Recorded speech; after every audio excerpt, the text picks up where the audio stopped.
for the perfume of your body, soul, and mind.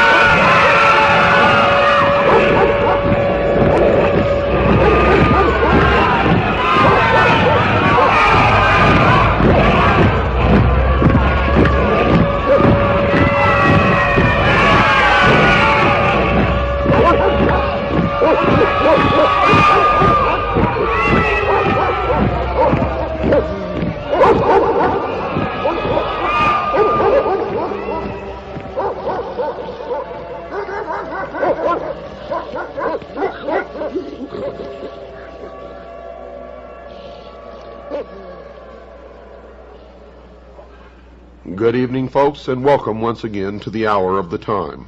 I'm your host, William Cooper. We continue where we left off last Friday night, February the 12th. And I want to quickly reiterate that what you're going to hear does not necessarily reflect my beliefs or my religion or the beliefs of the staff or management of WWCR Worldwide Christian Radio. What you are hearing, folks, is for the first time in history the public revelation of the origin, the history, the dogma, and the identity of those who operate in secret to bring about a worldwide totalitarian socialist government. They are known to Christians as Mystery Babylon. It is an ancient religion. Now get a pencil and paper ready, because if you did not tape last Friday night's broadcast, or if you did not hear it, you must order it. You must order it. You have to have this information. And if you have any possible way to tape tonight's broadcast, either tape it or order this tape. You can order studio quality tapes from us, and I will give you that information later in this broadcast.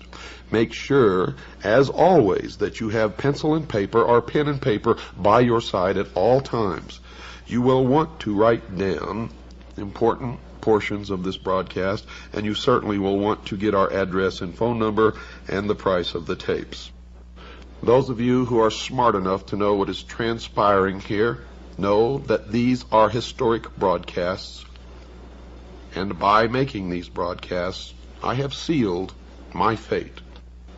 The sun enters each heavenly sign or house of the zodiac in what is called the 30th degree, and leaves at the 33rd degree. Thus God's Son is said by the ancients to begin his ministry at 30 and dies at 33. A Freemason is not told the truth of the object of his worship until he attains the 30th degree. And this is why the highest degree in Freemasonry is the 33rd degree, for no one can rise higher than the sun.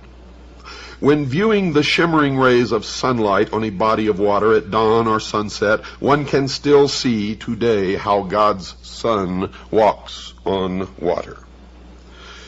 It was well understood by ancient man that our weather was caused and controlled by the sun. It was a simple fact that God's Son had the power to control storms at will. The ancient Egyptians taught that he did this as he rested in his heavenly boat while crossing the sky. Thus we read that God's Son quieted the tempest or great storm on the sea while in his boat. Which boat? The boat of Isis. Ra, the sun god, also known as Osiris, in the bark of millions of years in which he traversed the heavens, he wears on his head and accompanies a vast sun disk symbolizing his powers as Lord of the heavens. The boat formed of a serpent bears his eye, and the god is seated on a pedestal representing Mayet, the divine order. Folks, when we stop to realize that every single king, prince, lord, governor, dictator, despotic ruler, civil and social institution, national flag, coat of arms, educational institution, military medal, award, organizational insignia, medallion, badge, emblem, citation, trophy, banner, pendant, political standard, or ensign, agency of government, or religion uses the sun as a primary symbol, then it can truly be said in the mystery school that God's Son is, quote, King of Kings and Lord of Lords, unquote. Here we note another cleverly disguised part of the whole, according to the mystery school, misunderstood and plagiarized story. For they believe that Christianity is a perversion of the mysteries, and that's why they hate Christians. In the ancient world, months were counted according to the phases of the moon. They were called the lunar months on the lunar calendar. Now, since Scorpio, the scorpion, is the astrological sign starting in late October, the first month of autumn, it follows that October, the scorpion, with his deadly backbiting tail, betrays the sun in autumn, leading directly to his death in winter, and is known as Judas. And that's where the October surprise comes from, and I'm telling you right now that Barbara Honegger was a plant. And the 30 pieces of silver were, as the North American Indians would say, 30 moons of silver needed for the month to betray the sun and cause his unhappy death. In relation to this, another interesting point, factually speaking, when a person is bitten by a deadly scorpion, the wound appears to be, or looks like, 2 human lips. The ancients called this the kiss of death. This is why we read that Judas, or October, gives God's Son the kiss, leading to his death in winter. And that is the original October surprise. There was an October surprise in France on Friday, October the 13th in the year 1307. Look it up, but in case you don't, I will cover it extensively later. The next point to be made requires first a little background. Christians have always referred to God as the Father. But viewing God as a father didn't start here. It goes back far into the ancient world. The reason is, according to the mystery religion, our planet was always viewed as our Mother Earth, our Mother Nature, and that's where all this Mother Earth and Earth Goddess comes from in the New Age movement. And since rain, the life-bringing fluid, or the semen, falling from heaven, impregnated and brought life to Mother Earth, it was therefore believed that our Father was in heaven. All this life-bringing intercourse between God the Father and Mother Earth would be after a proper marriage ceremony at a spring wedding. In the area today called Israel, anciently called, quote, the land of Canaan, unquote, the sexual fertility rites of spring were celebrated each year in what was called, quote, the marriage feast of Canaan, unquote. And so the New Testament story was, Mother Earth asked God's Son to draw water from the sea for the grapes to make fine wine for the wedding feast. And this marriage feast story is over 5,000 years old, 3,000 years before the New Testament story. And the mystery schools believe it is just one more case of pious plagiarism. Now it is at this point we need to go back to the ancient Egyptians to further understand this story. Though all of the essential pieces of the Christian story were long in existence before Egypt, the only thing different, folks, is the names were changed to protect the innocent. It was with the coming of the pharaohs that the story was finally codified and became religious dogma. Though the story varied in some details from place to place in Egypt, the essence was always the same. God's Son, spelled S-U-N, our risen Savior, was the light of the world, who gave his life for us. Now remember, this is according to the belief of the mystery religion of Babylon. From the Egyptian records, we learn that the newborn son, Horus, was given the title the Logos, which means the Word. Egyptians further said the Word was made flesh and dwelt among us, and since we enjoy only one Son in heaven, he was said to be the only begotten of the Father. The Word was lost, and that story is told in the Osirian cycle of Isis, Osiris, and the child Horus. And you will learn that the symbol of the Word today is the obelisk, the monolith, the stone. It is also called the lost word of Freemasonry. And I will explain the meaning of all of those things later. Another interesting point not to be missed concerning Horus: later in Egyptian history, he was given a second name, Isos, or Isis, meaning holder of the light. Still later, in Roman Latin, I became interchangeable with J. So from Isis, we get Jesus. All of this can be read by anyone in a public library, if you so desire. In ancient Egypt, it was said that if you wanted to follow the life of God's Son and thereby live in the light of God's Word, or Logos, one would first have to leave his old ways of life to follow the sun, face to the east. But before beginning this new life in the Word, one must die to the old way of life and be born again. George Bush, when asked at a press conference by a reporter if he was a Christian, Mr. Bush said this, quote, "If you're asking if I have been born again, the answer is yes," unquote. Your first birth was out of the water your mother formed you in. Because her water broke and your new life began, rebirth is symbolized by coming out of total immersion in water, or baptism, or being born again. These points here mentioned are just some of hundreds, if not thousands, of direct connections that can be made between the Judaic-Christian Bible story and the far more ancient original story. The purpose for drawing your attention to this literary plagiarism, according to the Mystery School, this is what they believe, is best stated by Alfred North Whitehead, who said, quote, "No lie can live forever," unquote.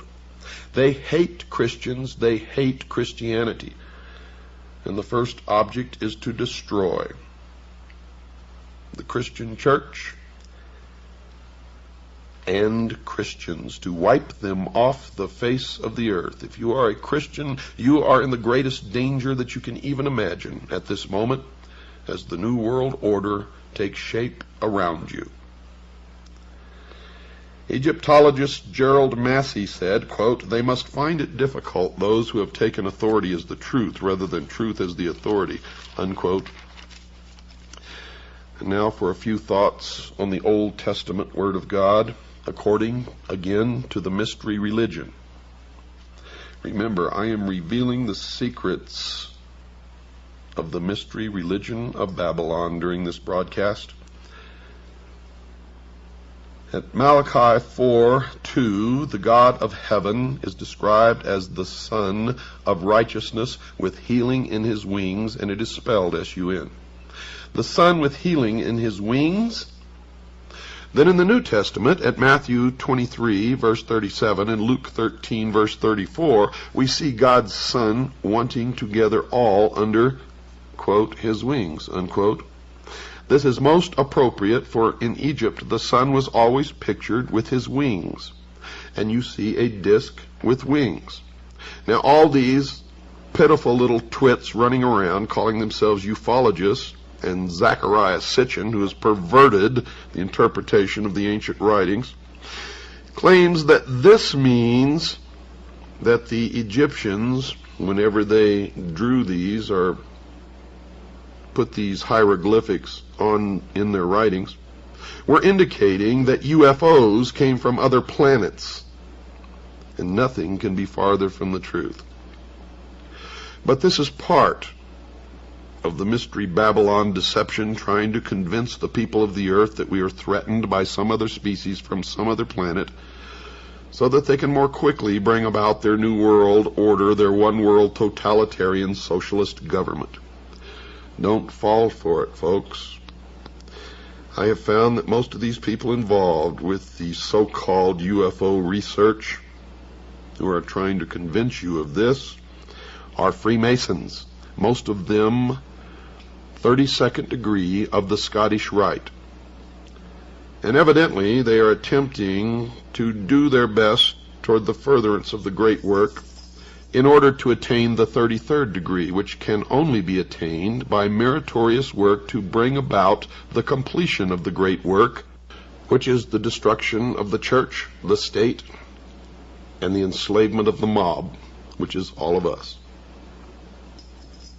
I hope you hear me out there.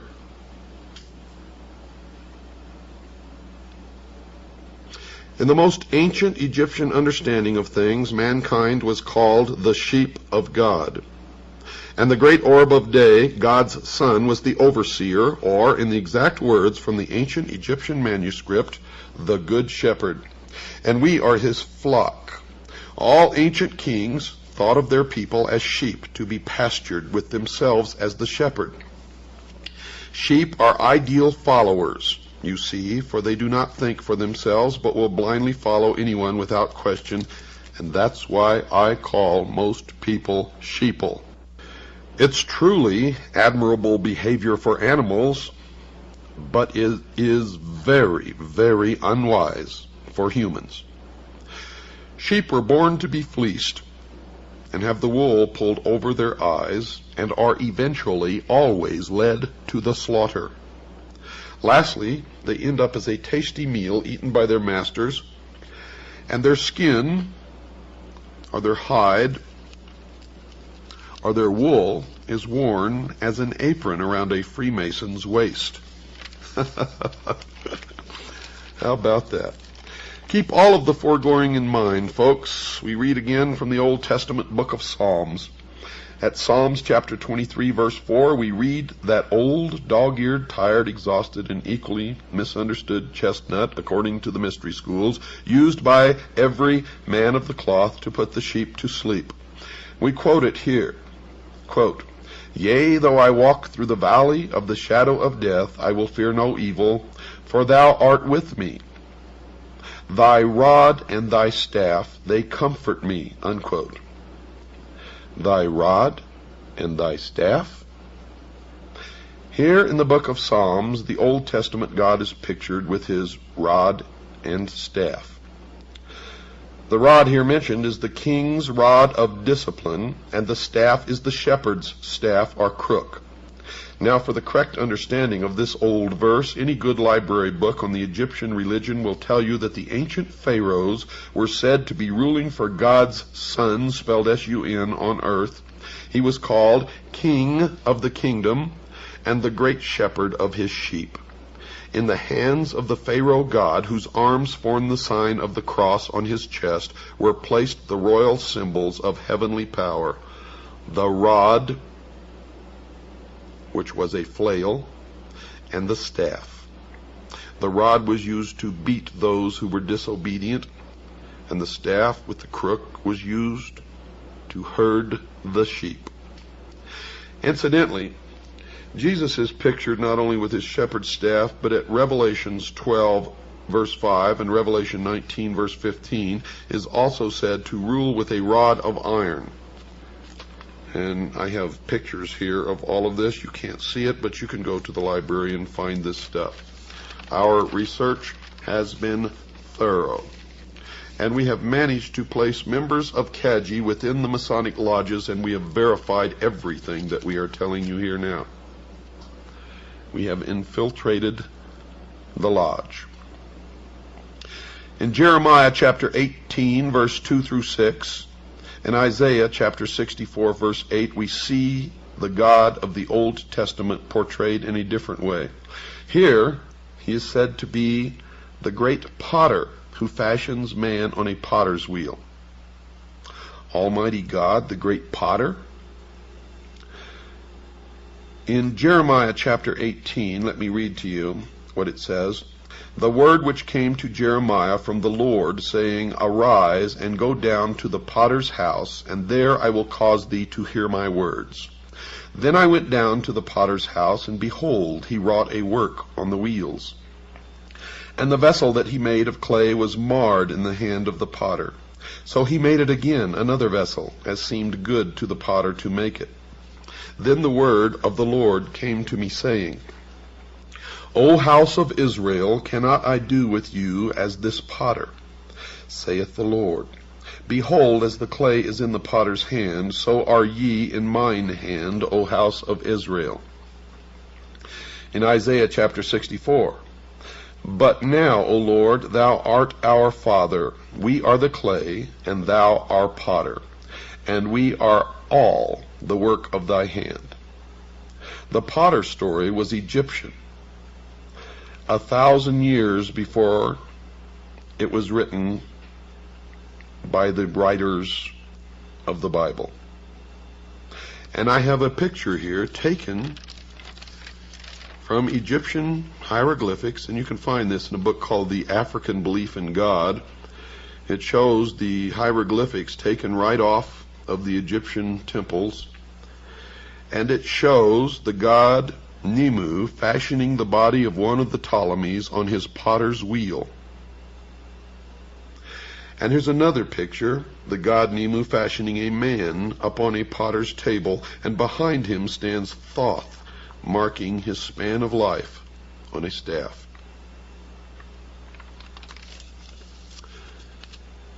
In Egypt, God's risen son was Horus. At 12 noon he became the Most High.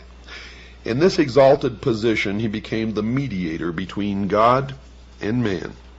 His name was Amun-Ra. Ra equals ray of the sun. His shepherds on earth were called priests of Amun. They would direct their prayers to the invisible God, the Father, through his mediator, Amun-Ra. And God's Son was the great Amun, with his rays. In the New Testament, he, the Son, is still called, at 2 Corinthians chapter 1, verse 20, and Revelations chapter 1, verse 7, and Revelations chapter 3, verse 14, the Amen. At the end of prayers in the temples of Egypt, they would say, Amen. How does that grab you? Now look at the word Israel. Isis, R-A, Ra, El, God. It is the androgynous God, and it's been in front of your eyes all the time. All the time, folks.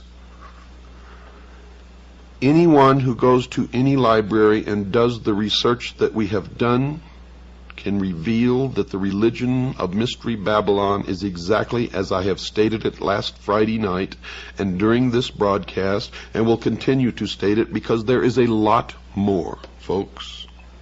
We have, in fact, not even yet begun. For this is the only ancient portion, the beginning of the ancient worship of Baal, or Baal as some pronounce it. Ba was the sun, El means God. And that was the beginning of the end of our civilization as we know it, if we do not wake up now. I firmly believe, and I live my life according to this, that I owe my first allegiance to my God and Jesus Christ. My second allegiance I owe to the Constitution of the United States of America, and my third allegiance to my family. And the reason my allegiance is that in that order is because God endowed man with unalienable rights. The Constitution protects those rights, and the family is thus able to survive and be protected and thrive. and the family is the basic unit of civilization. Period. And I further believe that any man or woman without principles that they are ready and willing to die for at any given moment that they are called upon to do it are already dead and are of no use or consequence to anyone, not even themselves. Understand what I just said. I have to take a short break, folks. Don't go away. I'll be right back after this short pause. Isis was the patroness of the magical arts among the Egyptians. The use to which magic should be put is revealed in the Osirian cycle, where Isis applies the most potent of her charms and invocations to accomplish the resurrection of Osiris. In other words, the redemption of the human soul.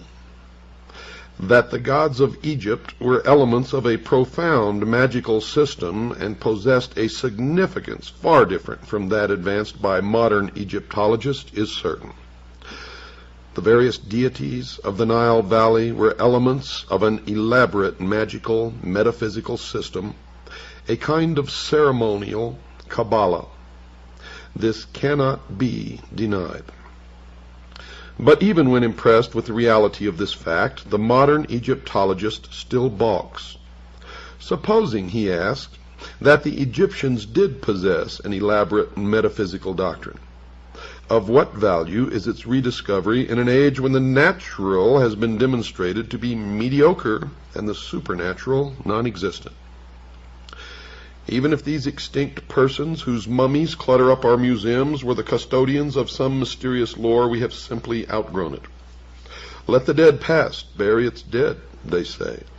We prefer to live in an era of enlightenment, an enlightenment which you would blight by asking us to espouse the superstitions of our remote ancestors. These so-called superstitions, however, it is interesting to note, die hard. In fact, they do not die at all, but insinuate themselves as a discordant note in our matter-of-fact existences. McCall's magazine published some time ago an article by Edgar Wallace entitled "The Curse of Amun-Ra," dealing with the phenomena attendant upon the opening of the tomb of the pharaoh Tutankhamun. After vividly describing the curse of Amun-Ra, the author sums up the effect of this curse upon those who came in contact with the tomb or its contents. His statements are in substance as follows. At the time the tomb was opened, the party present at the excavations included the Earl of Carnarvon, Howard Carter and his secretary, Dick Bethel, M. Benedict, the French archaeologist, and M. Pasanova. Of these, only one, Howard Carter, remains alive. Now, that was at the time of the article. Colonel Aubrey Herbert, Carnarvon's half-brother, and Evelyn White, who also entered the tomb, were both dead within a year, one by suicide. Sir Archibald Douglas Reed, the radiologist who took an X-ray of the mummy, was also dead within 12 months. And Professor Lafleur of McGill University, the first American scientist to examine the death chamber, did not leave Luxor alive. Wolfe Joel visited the tomb and was dead within a year. Jay Gould was taken ill within the tomb and died. Attendants whose duty it was to look after the exhibit from the tomb in the Cairo Museum also sickened and died. 7 French authors and journalists visited the tomb, and 6 were dead within 2 years. When they unveiled Tutankhamun, they found a mark upon his face, and by a strange coincidence, the mark left upon the face of Lord Carnarvon, which presumably caused his death, was in exactly the same spot and of similar appearance. Nor does this list include the numerous native workmen who perished from the curse. Only recently, another name was added to the long list associated with the tragedy. Arthur Weigall, after a long and mysterious illness, similar to that defined in the curse, is the most recent victim. The eminent authority on antiquities, Dr. Martis, said, quote, "The Egyptians for 7,000 years possessed the secret of surrounding their mummies with some dynamic force of which we have only the faintest idea unquote. Over the entrance to the tomb of Tutankhamun was a magical tablet inscribed with strange hieroglyphics. Dr. Martis named this tablet the Stela of Malediction, for it pronounced a fearful curse upon any sacrilegious person who might violate the sanctuary of the deified head. And it was called the Stele. The words upon the stela were as follows: O ye beings from above, O ye beings from below, phantoms riding the breaths of men, ye of the crossroads and of the great highways, wanderers beneath the shade of night, and ye from the abysses of the west on the fringes of the twilight, dwellers in the caverns of obscurity, who rouse terrors and shuddering, and ye walkers by night, whom I will not name, friends of the moon, and ye intangible inhabitants of the world of night, O people, O denizens of the tombs, all of you approach and be my witnesses and my respondents. Let the hand raised against my form be withered. Let them be destroyed who attack my name, my foundation, my effigies, the images like unto me. Unquote. Can modern Egyptologists and scientists in all branches and departments view lightly the culture of the Egyptians if their researches into the forces of nature gave them such strange power and enabled them to master natural laws of which modern learning has no knowledge or conception?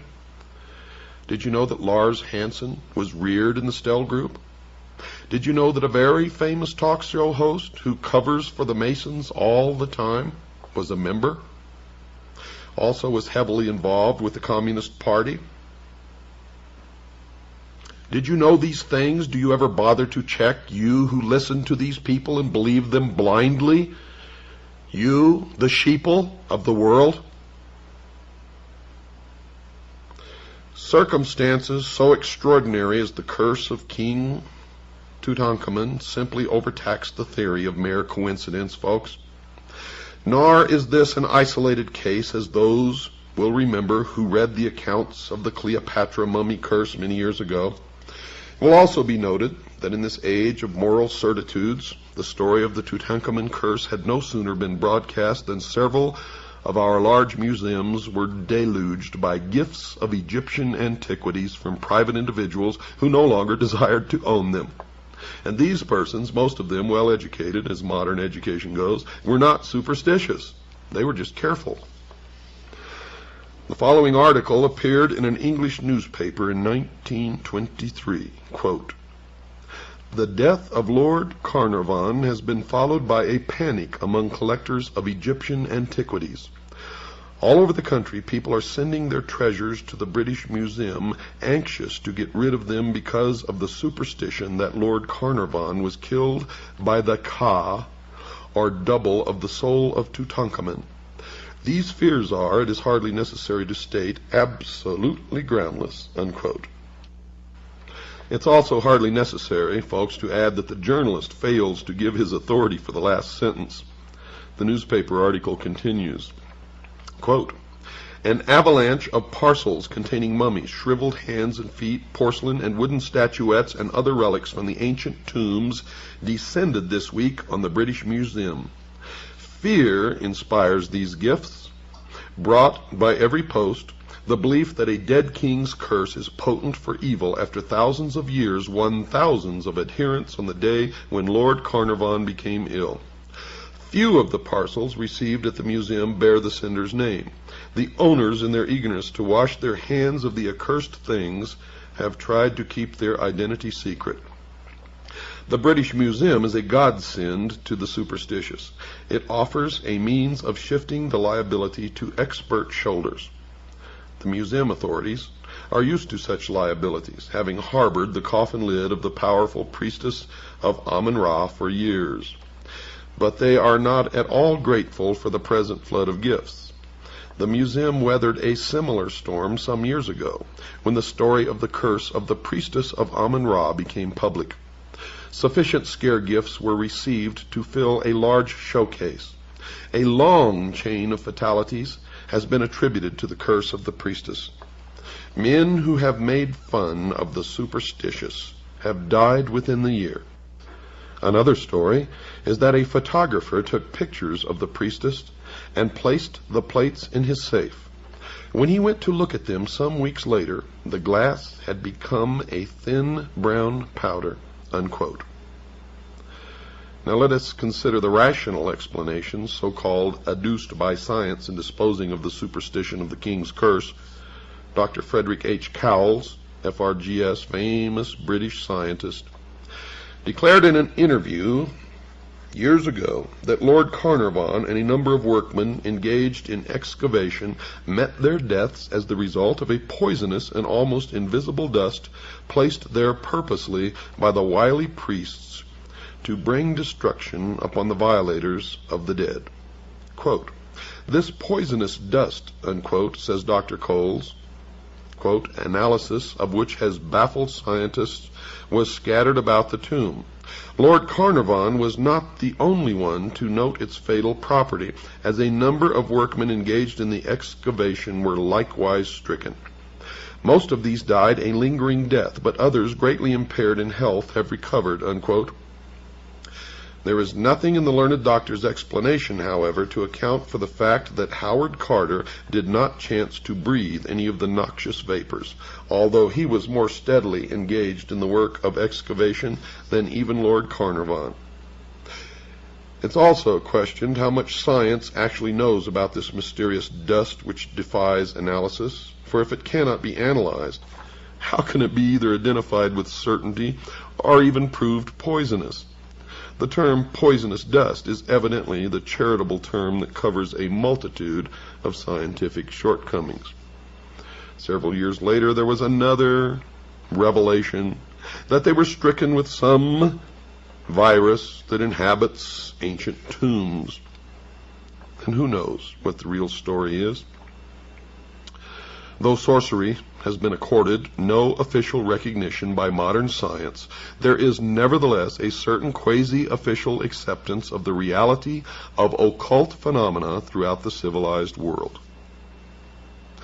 In a newspaper interview, Sir Arthur Conan Doyle illustrates the widespread recognition of the idea that the Egyptians knew how to surround their dead with mysterious guardian agencies which throughout the centuries visited their vengeance upon grave robbers, scientific or otherwise.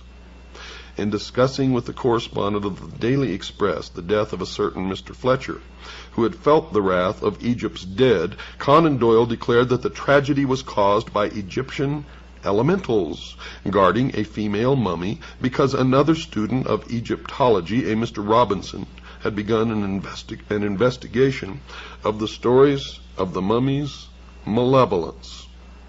Quote, "I warned Mr. Robinson," he says, "against concerning himself with the mummy at the British Museum. He persisted, and his death followed," unquote. You may wonder where all this is going. But it becomes clear when you understand that the Egyptians inherited the religion of Babylon. So are we to presume that this single phase of ceremonial magic constituted the entire repertoire of the Egyptian thaumaturgists?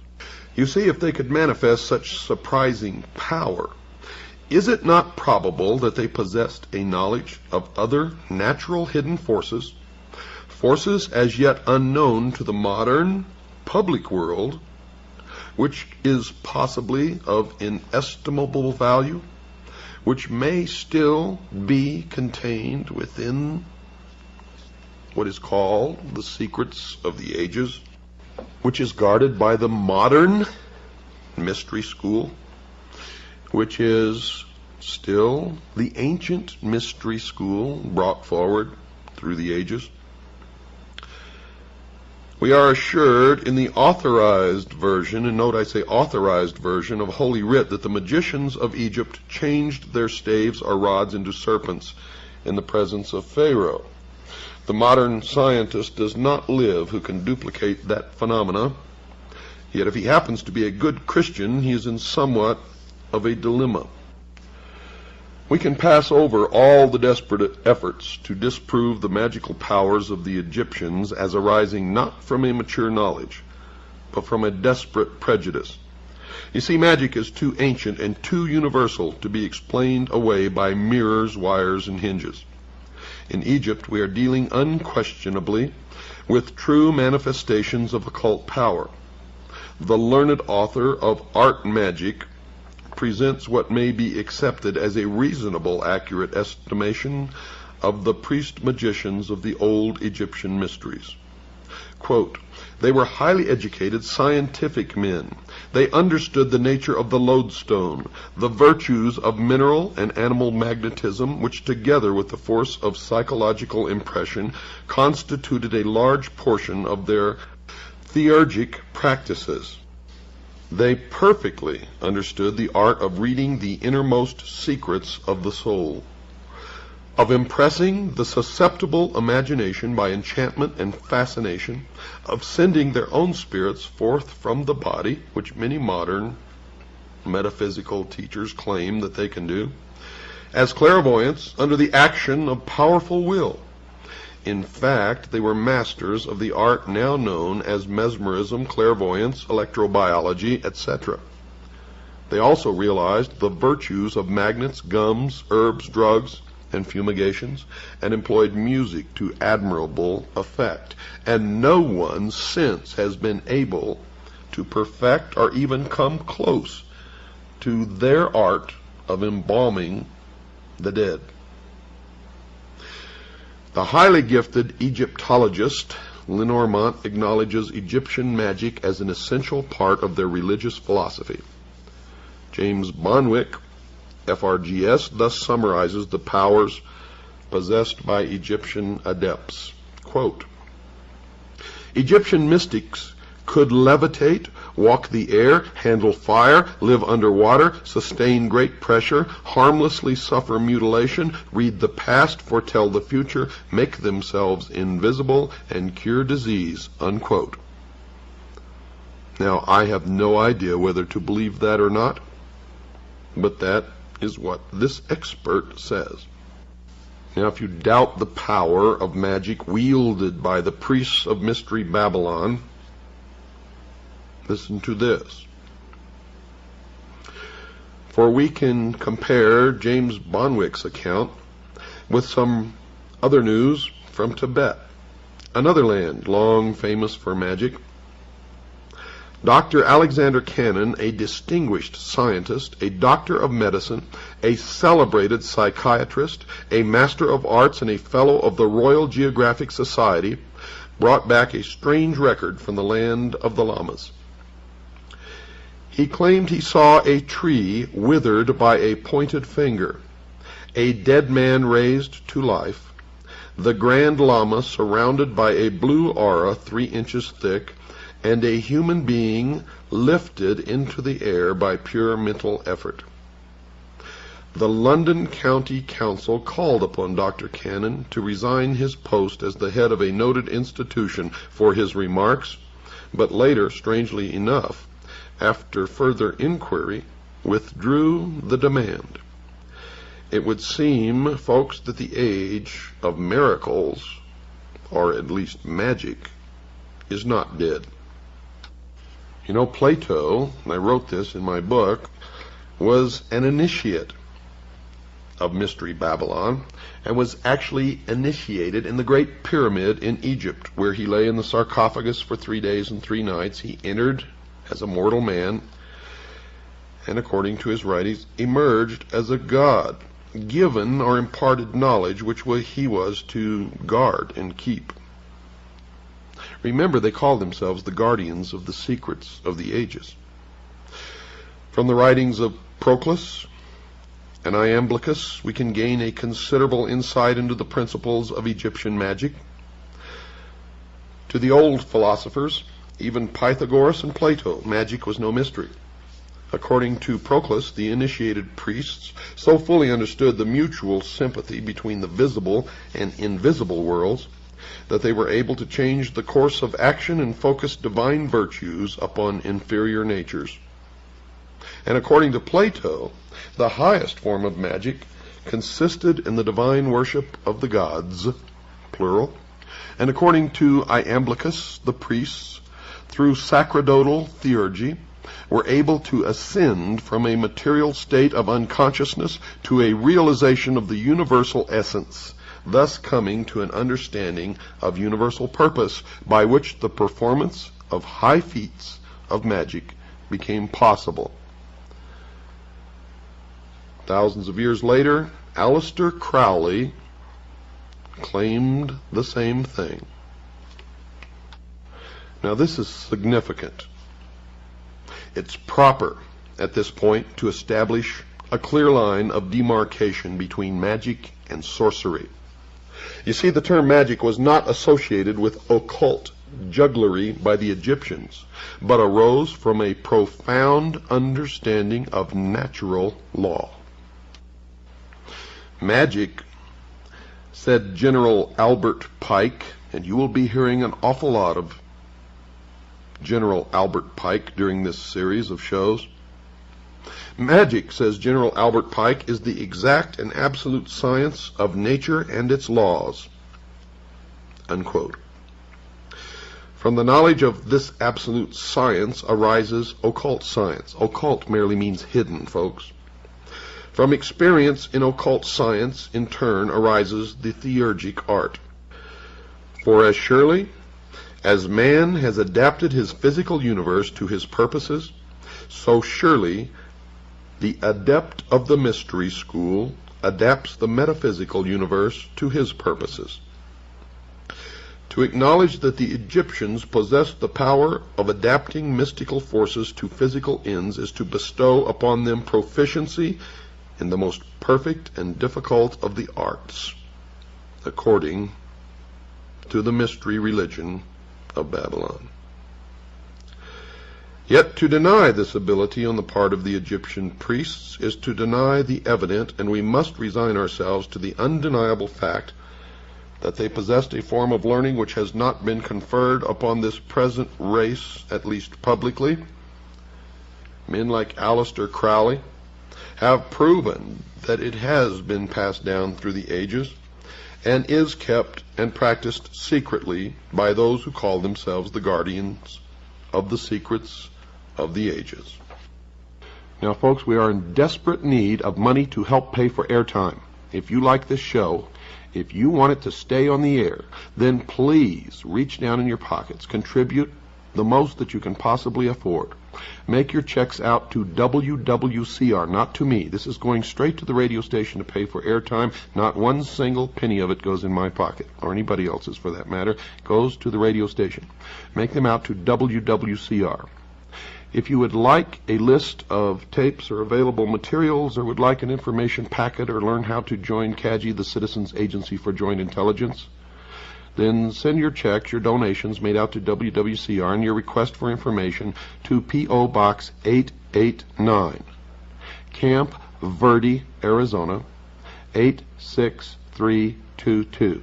That's P.O. Box 889, Camp Verde, Arizona, 86322. Or you can just call Stan and ask him to send you a packet of information. He'll also tell you the price of tapes, whether you're a CAGI member or not. The price is different depending upon that. Call Stan at 602-567-6109. That's 602-567-6109.